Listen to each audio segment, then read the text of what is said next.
আজকে আপনাদের তিনখানা এল সোফা দেখাবো, যেটা আপনার আলাদা আলাদা ডিজাইন রয়েছে এবং প্রত্যেকটা ডিজাইন ইউনিক। আপনারা যেটা পছন্দ সেটা কিন্তু নিতে পারেন। তো প্রথমে এইটা দিয়ে স্টার্ট করব। এটা কিন্তু এল একটা রয়েছে, যেটা আপনার লিভিং রুমের যে কর্নার সেটাকে ইউটিলাইজ করতে পারবে। খুব সুন্দর ডিজাইনটা, পেছনে একটা উল্টি ডিজাইন দেওয়া হয়েছে, সেই ডিজাইনটা কিন্তু খুব সুন্দর লাগছে। এছাড়াও থাকছে হ্যান্ডেলের যে ডিজাইনটা, এটা একটু দেখাতে বলবো আমি। হ্যান্ডেলে খুব সুন্দর একটা বোতামের ডিজাইন দেওয়া হয়েছে, এটাও কিন্তু একটা ইউনিক লাগছে।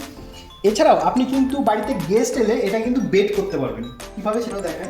এখানে একটা ট্রলি দেওয়া আছে, সেটা আপনি আরামসে বেড করে নেবেন এবং এখানে আপনার দুজন কিন্তু আরামসে এখানে কিন্তু শুতে পারবে এবং কিন্তু 7 থেকে 8 জন কিন্তু এখানে বসে আড্ডা জাড্ডি সব রকম মারতে হবে। এছাড়াও এটা কিন্তু একটা স্টোরেজ আছে, সেটা আমি দেখাবো। স্টোরেজ যে এখানে আছে, এটা কিন্তু হাইড্রোলিক স্টোরেজ, ভেতরে কিন্তু স্পেস অনেকটা, যেখানে আপনার সব কিছু জিনিসপত্র কিন্তু এখানে ধরে যাবে। আর কালারটা অসাধারণ রয়েছে, কালার কিন্তু আপনি চাইলে কাস্টমাইজ করতে পারবেন। কালার আমাদের 50-এর উপরে এরকম ফেব্রিক রয়েছে কালারের, যে কোনো পছন্দ আপনি কিন্তু চুজ করে সেটা তৈরি করতে পারবেন।